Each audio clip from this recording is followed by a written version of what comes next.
Olá, vamos ao nosso último gominho do fruto, onde deu vida a nossa simples árvore.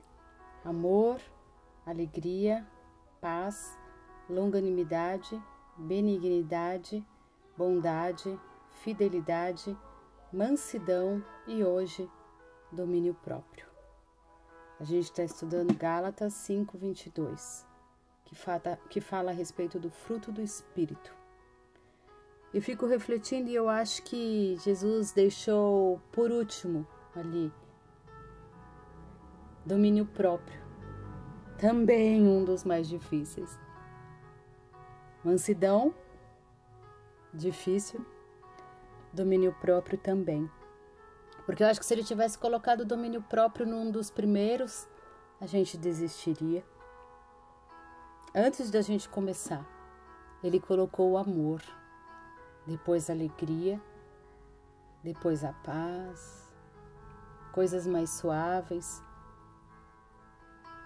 E depois ele começou a exigir da gente, né? Interessante, se a gente parar para refletir, os 3 primeiros é o nosso relacionamento conosco mesmo. Os 3 do meio é o relacionamento com o próximo. E os 3 últimos é o relacionamento com Deus. Pare para refletir sobre isso. Mas vamos lá. A gente não precisa provar o que a gente sabe, o que a gente pode fazer, aquilo que eu tô certa, provar quem eu sou. Não é sobre nós mesmas, é algo além de nós, o domínio próprio. Algo além daquilo que nós podemos fazer. Nós devemos permitir o autocontrole. Eu acredito que esta é a mais forte evidência do poder de Deus dentro de um cristão, dentro daquele que tem Cristo como seu Salvador, que recebeu a Jesus Cristo como seu único e suficiente Salvador. Você já conheceu alguém assim que fala fora de hora, que às vezes fala uma coisa indevida? Ela nunca fala alto. Já conheceu? Não, a gente já conheceu pessoas que falam alto quando estão zangadas, pessoas que às vezes falam coisas indevidas, né? Às vezes eu fico reparando ali no ambiente de igreja, tem pessoas assim que são intactas. E aí eu fico deslumbrada, porque eu falo, puxa, será que essa pessoa é isso o tempo todo ela é isso? Desejo que seja. A gente já viu que tem pessoas que são equilibradas no comer, no tom de voz, no olhar que dá.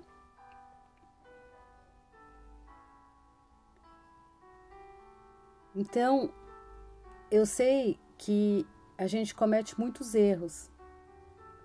A gente conhece muitas pessoas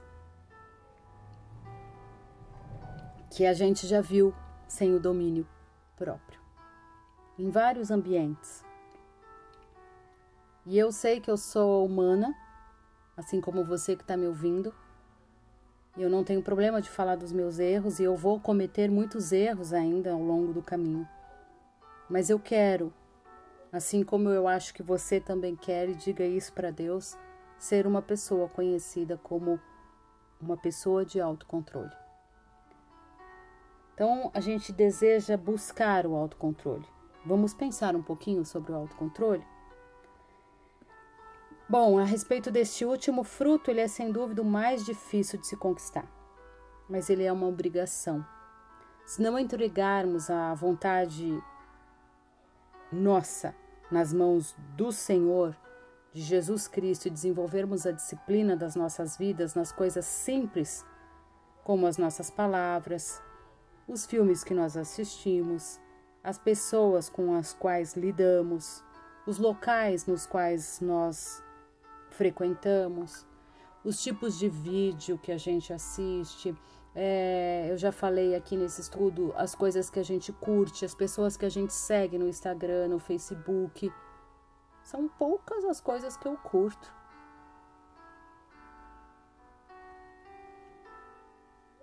Então a gente precisa pensar e disciplinar as nossas vidas e a nossa mente nessas pequenas coisas.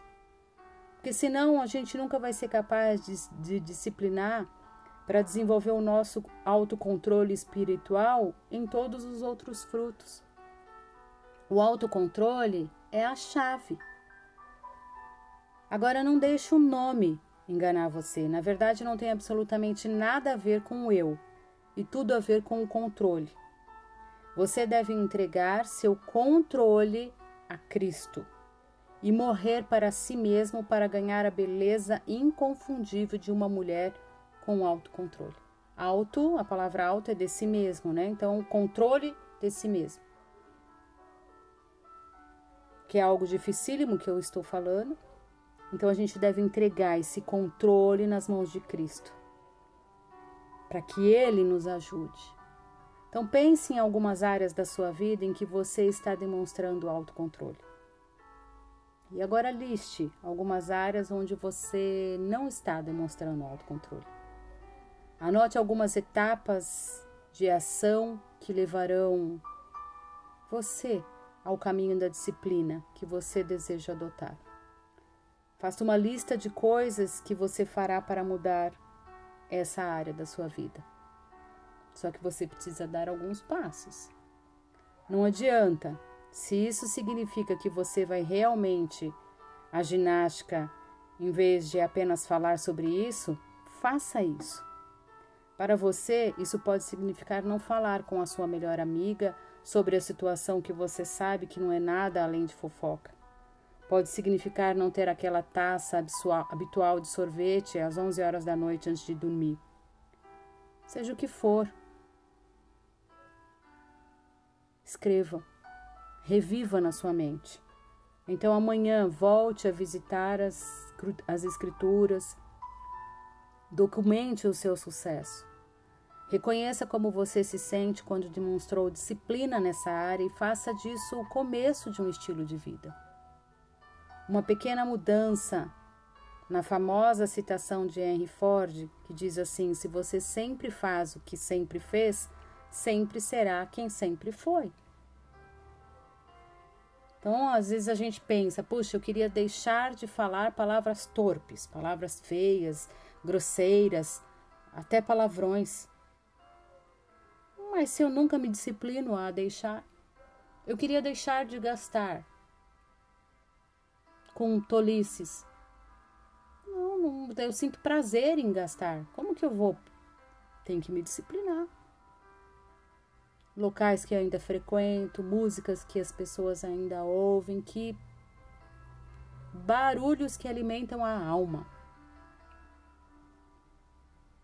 Então precisamos buscar sabedoria. São pequenos passos que a gente vai dando. E quando a gente vê, a gente fala, puxa, olha só, eu consegui fazer tal exercício.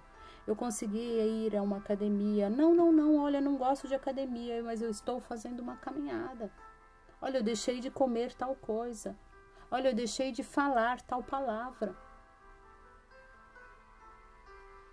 Que é uma palavra negativa. Olha, eu deixei de tratar o meu filho dessa forma.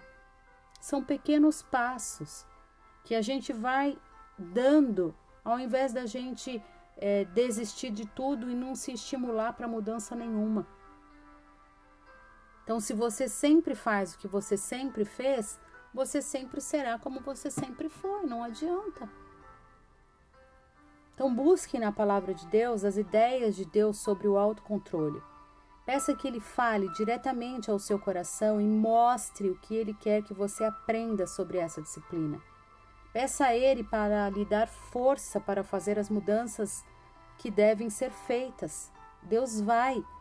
Eu lembro que tinha um pastor, o Ricardo Gondim, que ele disse que quando Satanás vai pôr a mão num filho de Deus, é como se fosse uma maçaneta de uma porta, e aí Deus fala, não toca, não.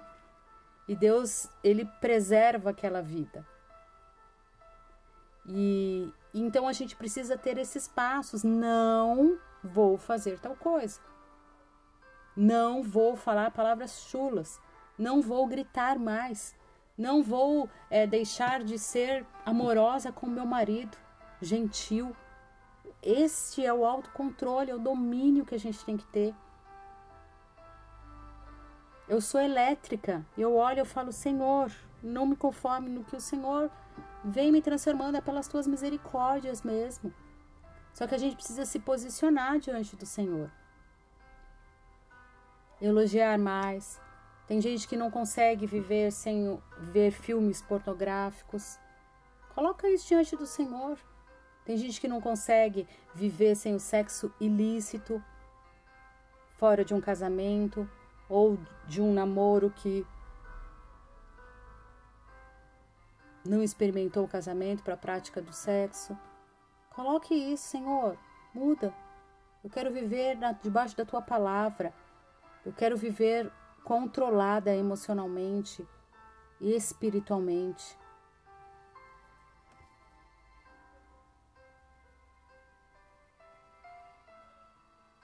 Efésios 4, 29 diz assim, não digam palavras que fazem mal aos outros, mas usem apenas palavras boas, que ajudam os outros a crescer na fé e a conseguir o que necessitam para que as coisas que vocês dizem façam bem aos que ouvem.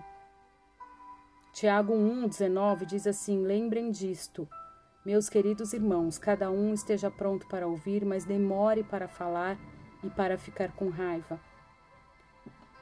Tiago 1, 26 diz, alguém está pensando que é religioso? Se não souber controlar a língua, a sua religião não vale nada e ele está enganando a si mesmo. Eu lembro que eu li um livro nesta pandemia, foi uma bênção na minha vida, chamava, que ele era emprestado, então depois acho que eu vou até postar, vou postar a foto dele, chamava A Graça, de Filipense.